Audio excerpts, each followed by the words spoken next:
को सादर आमंत्रित करता हूं आशीर्वचनों के लिए।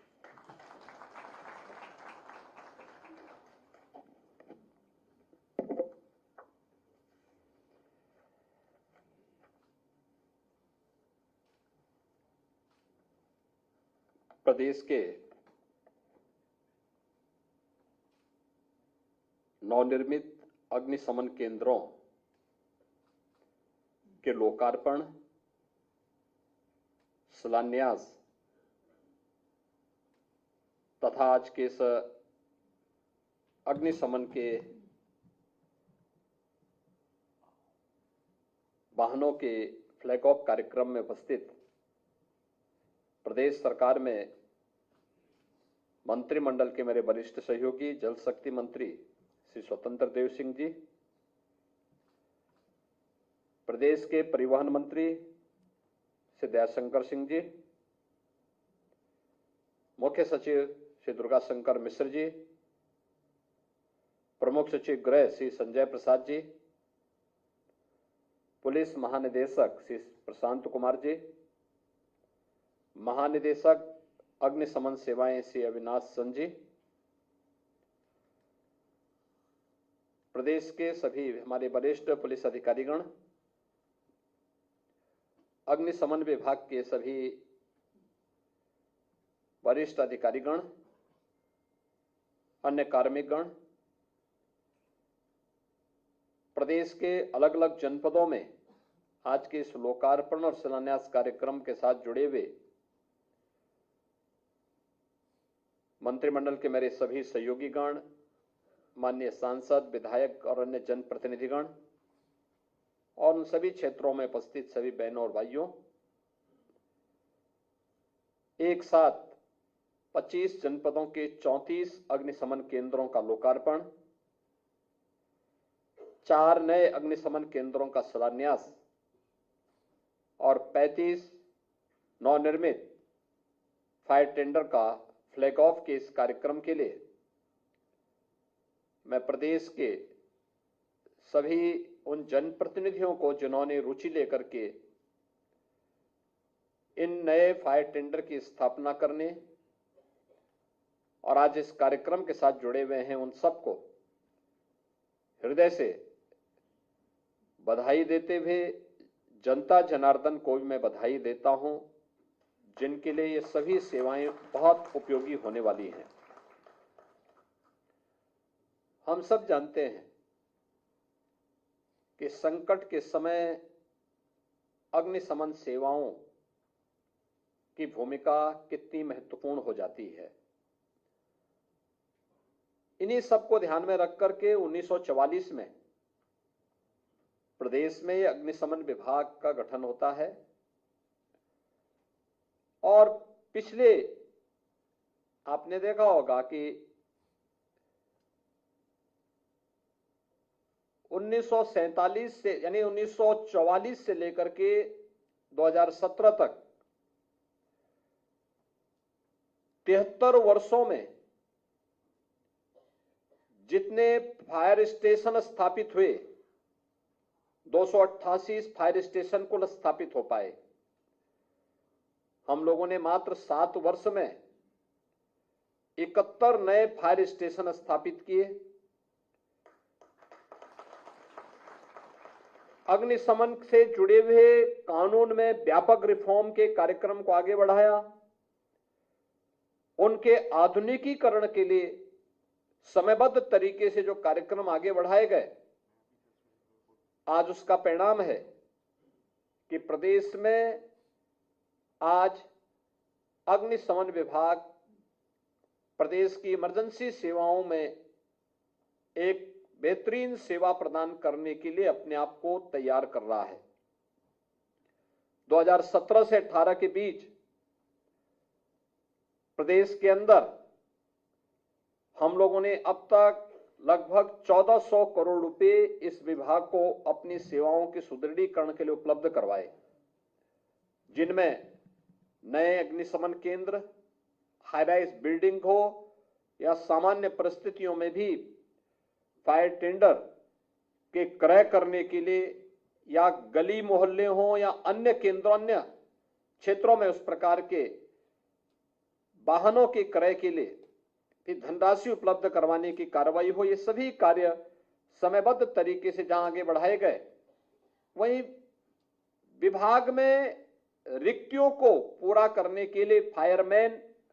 अग्निशमन अधिकारियों की तैनाती को भी समयबद्ध तरीके से आगे बढ़ाने का कार्य किया गया। बहुत बार शिकायत होती थी इन चीजों को लेकर के, वह उद्यमी भी शिकायत करता था और भी अन्य लोग जो प्रदेश के अंदर निवेश करने के इच्छुक थे, उनके द्वारा एनओसी को लेकर के अक्सर बातें की जाती थी। हमने उसको डीम्ड किया, एनओसी की प्रक्रिया को सरलीकरण करने का कार्य किया। आज उसके बेहतर परिणाम आए। ईज ऑफ डूइंग बिजनेस में यूपी की रैंकिंग में हुआ सुधार इस दिशा में किए गए प्रयासों का परिणाम है। और आज मुझे प्रसन्नता है कि प्रदेश सरकार ने जब ये कार्यक्रम अपने आगे बढ़ाए तो आज उसका परिणाम हम सबके सामने देखने को मिल रहा है कि प्रदेश के अंदर तेजी के साथ हम अपने सभी तहसील स्तर पर एक एक फायर स्टेशन स्थापित करने की दिशा में अग्रसर हो चुके हैं। मेरा अनुमान है कि अगले कुछ ही दिनों के अंदर, कुछ ही वर्षों के अंदर उत्तर प्रदेश देश का एक ऐसा राज्य होगा जो आबादी में सबसे बड़ा है, लेकिन आम जन की सुविधा को ध्यान में रख करके हर तहसील क्षेत्र में एक एक फायर स्टेशन की स्थापना करना हमारा लक्ष्य है। और इस दिशा में आज का एक कार्यक्रम एक मील का पत्थर साबित होने जा रहा है। इसके लिए मैं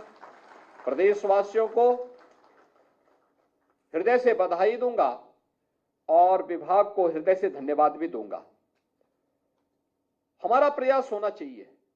कि हम फायर की टेंडर की किसी भी कार्यक्रम को, रिस्पांस टाइम को कितना कम कर पाएंगे, यह सबसे महत्वपूर्ण है। अगर अग्निकांड की चपेट में कहीं कोई स्थल है, कोई भवन है, कोई मोहल्ला है, हमारा रिस्पांस टाइम जितना कम होगा उतना ही जन धन की हानि को रोकने में हमें मदद मिलेगी। जन धन की हानि रोकना हमारा पहली प्राथमिकता होनी चाहिए। और इस दिशा से प्रदेश में पिछले कुछ समय से जो प्रयास प्रारंभ हुए उसके बेहतर भी परिणाम सामने आए हैं। खासतौर पर पिछले कुछ समय से जो अभी यहां पे इस प्रेजेंटेशन में भी आपने देखा होगा, 33,000 से अधिक अग्नि दुर्घटनाओं में 3,780 जनहानि को रोका गया, 5,000 से अधिक पशुओं की हानि को रोका गया और इसके कारण 1.5 अरब रुपए की संपत्ति को भी बचाने में मदद प्राप्त हुई है। यानी 150 करोड़ रुपए की संपत्ति को भी बचाने में विभाग ने मदद की है। इसके अलावा और भी अन्य कारणों से, खासतौर पर अब सीजन आएगा, इस सीजन में आप देखते होंगे जब तेज लू चलेगी खड़ी फसल में आग लगने की संभावना दिखती है। उस समय भी फायर विभाग की आवश्यकता लोग महसूस करते हैं। अग्निशमन विभाग उस समय भी जाकर के लोगों की मदद के लिए खड़ा होता है। किसी मार्केट में कहीं कोई दुर्घटना हो गई, उसको बचाव करने के लिए हमेशा खड़ा होता हुआ दिखाई देता है। और आज इन सभी कार्यक्रमों को हम लोगों को और प्रभावी ढंग से आगे बढ़ाने के लिए कार्य करना है। अग्निशमन तथा हम लोगों ने आपात सेवाओं को उच्चीकरण करने का काम किया है और इस दिशा में न केवल अग्निशमन सेवाएं बल्कि प्रदेश के अंदर हम लोगों ने एसडीआरएफ के गठन की कार्रवाई को भी पूरा किया है। अब तक हमारे पास एसडीआरएफ की 6 कंपनियां काम कर रही हैं और साथ ही साथ प्रदेश के अंदर स्पेशल सिक्योरिटी फोर्स का गठन करते हुए महत्वपूर्ण इमारतों और संस्थानों की सुरक्षा का दायित्व हम लोगों ने स्पेशल सिक्योरिटी फोर्स को उपलब्ध करवाते हुए प्रदेश में इस कार्यक्रम को जो एक विश्वास अर्जित हुआ है प्रदेशवासियों के मन में, प्रदेश में आने वाले निवेशकों के मन में, आने वाला जो टूरिस्ट है उसके मन में इस विश्वास को और मजबूत करने का कार्य हम सबको करना है। इस दिशा में हमें पहले चरण में जनपद स्तर पर, दूसरे चरण में हम लोग उसे तहसील स्तर पर लेकर के गए हैं और हमारा प्रयास होना चाहिए कि अगले 1-1.5 वर्ष के अंदर हमारा प्रयास हो कि हर तहसील फायर स्टेशन से आच्छादित हो जाए। इसके लिए विभाग को प्रयास करना चाहिए, गृह विभाग को उनको पूरा सपोर्ट करना चाहिए और एक साथ इस कार्यक्रम को अब आगे बढ़ा करके, बहुत कम तहसीलें बची हैं जहां पे फायर स्टेशन नहीं है। आज मुझे प्रसन्नता है कि जब हम लोग 38 ऐसे जनपदों में, जिनमें से 34 में फायर स्टेशन स्थापित हो चुके हैं और 4 में आज शिलान्यास का कार्यक्रम हो रहा है, इसके साथ ही 67 यानी 67 fire tender, 2 foam tender, 3000 fire resistant overall dungaree, 4 water mist cap motorcycle mounted system के साथ, 15 jeep towing vehicle, 2 water bowser तथा 1 वाटर बाउजर के निर्माण की जो चेसिस है, आज उसको हम फ्लैग ऑफ भी करने जा रहे हैं। यानी इतने बड़े कार्यक्रम के साथ पिछले दिनों आपने देखा होगा जब हम लोगों ने गत वर्षों में प्रदेश के इस अग्निशमन विभाग के कार्यक्रम को आगे किया था। हाई राइज बिल्डिंग कभी किसी अग्नि दुर्घटना का शिकार होगी, उन स्थितियों में वहां बचाव के लिए क्या करना है। उस समय हाइड्रोलिक अग्निशमन वाहन हमारे पास वहां मौजूद थे और हमें आज की आवश्यकता के लिए जितनी भी ऐसी हाई राइज बिल्डिंग है उनकी सुरक्षा के लिए मेट्रोपॉलिटन सिटी में पहले चरण में कम से कम जो हमारी बड़ी सिटी हैं उन सब में हम लोग इस सेवा को तत्काल लागू करने, यानी हर तहसील में हमें जहां फायर स्टेशन की स्थापना करनी है वहीं पे हाई राइज बिल्डिंग में इस प्रकार की किसी भी दुर्घटना से बचाव करने के लिए और उसके प्रशिक्षण के लिए हमें fire tender, hydraulic fire tender की स्थापना करने के कार्यक्रम को भी प्राथमिकता के आधार पर आगे बढ़ाना होगा, जिससे किसी भी घटना दुर्घटना के समय जनधन की हानि को न्यूनतम करने में हम लोगों को मदद मिल सके, हम मदद आम जनमानस की मदद दे सकें और आम जनमानस के विश्वास को बनाए रखने में मदद कर सकें। आज के समय में रिस्पांस टाइम हमारा जितना कम होगा वह पब्लिक की संतुष्टि का आधार भी बनेगा और इस रिस्पांस टाइम के लिए प्रशिक्षण और उस प्रकार के इक्विपमेंट आवश्यक है। ईज ऑफ डूइंग बिजनेस के लक्ष्य को प्राप्त करने के लिए हम लोगों को कानून में व्यापक सुधार करने ही पड़ेंगे और उसको समयबद्ध तरीके से लागू भी करना पड़ेगा। अगर हम समयबद्ध तरीके से उसे लागू करते हैं तो एक निवेशक का विश्वास व्यवस्था पर मजबूत होता है। अगर हम रिस्पांस टाइम को कम करते हैं, कॉमन मैन का विश्वास विभाग पर भी और शासन पर उतना ही मजबूत होता है, क्योंकि जब वह संकट में है तो संकट में होने पर उसके लिए सहायता के लिए पहुंचना हमारा दायित्व है। और जब उस प्रकार के इक्विपमेंट आपके पास होंगे, उस प्रकार का प्रशिक्षित मैन पावर आपके पास होगा, उसके लिए हमें तैयार करना हो, अपने आप को तैयार करना होगा। हम मानते हैं अक्सर इस प्रकार की स्थितियों के लिए कुछ समय तय होते हैं, अग्निशमन के लिए या फिर कहीं फ्लड आ गई, फ्लड के सिचुएशन में बचाव के लिए, किसी रोड एक्सीडेंट में बचाव के लिए एक निश्चित समय होता है कि इस समय ही ये ज्यादातर घटनाएं घटित होती हैं। शेष समय क्या, मुझे लगता है उस समय स्कूल कॉलेजेस में बच्चों के प्रशिक्षण के लिए भी हम लोगों को जाकर के उनकी काउंसलिंग के कार्यक्रम को भी हमें अपने इस कार्यक्रम का हिस्सा बनाना चाहिए, क्योंकि महत्वपूर्ण यह है कि सामान्य दिनों में केवल विभाग के भरोसे ही रह करके नहीं, घटना घटित हो जाए तब बचाव करें। महत्वपूर्ण यह है कि हम बचाव के लिए लोगों को पहले से तैयार करें। अग्निकांड के लिए कौन कौन से लापरवाही जिम्मेदार होती है, इसके प्रति लोगों को अगर हम पहले से तैयार कर सकें कैसे हम जनधन की हानि को रोक सकें। आग की चपेट में आने पर व्यक्ति को सबसे पहला उसका क्या दायित्व बनता है, कैसे वह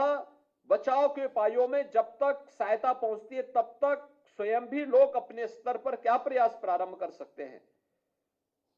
इन सभी कार्यों को लेकर के कहीं कोई हाई राइज बिल्डिंग है, आग की चपेट में लोग आ गए या वो भवन आ गया, तो उस समय लिफ्ट का उपयोग करना चाहिए कि नहीं करना चाहिए, स्टेयर उस समय खाली रहनी चाहिए कि नहीं। अक्सर होता है जब लोग लिफ्ट में जाना शुरू करते हैं तो सीढ़ियों में अक्सर लोग सामान रख करके उस पूरी तरह बंद कर देते हैं। हर घटना भी हमारे लिए एक सबक होनी चाहिए और फिर उसको नोट करते हुए हम जब परस्पर विभागीय बातें करते हैं, विभाग में कोई बात का हम आदान प्रदान करते हैं, उस समय हर जनपद को इसके लिए काउंसिल करना कि फलानी जगह दुर्घटना का कारण ये था, ये लापरवाही थी, इस लापरवाही से हमें सबक सीखना चाहिए, उसको नोट करते हुए और फिर जब हम लोग छात्रों के बीच में जाएं, समाज के बीच में जाएं, तो उनको भी हम अवगत कराने का कार्य करें। अवेयरनेस एक बड़ी भूमिका का निर्वहन बचाव में कर सकता है और मुझे लगता है कि उपाय से महत्वपूर्ण बचाव यह बहुत बड़ा कार्य हो सकता है जिसमें हम लोग बड़े पैमाने में जनधन की हानि को रोक सकते हैं। या कहीं कोई दुर्घटना है, अक्सर दुर्घटना के समय क्या होता है कि दुर्घटना हो गई, लोग पड़े हुए हैं, लोग सेल्फी वहां पे खींचते रहते हैं, फोटोग्राफी वीडियोग्राफी करते हैं। बहुत सारे लोग हम देखते हैं कि एक्सीडेंट वाले वाहन के साथ भी सेल्फी ले रहे हैं।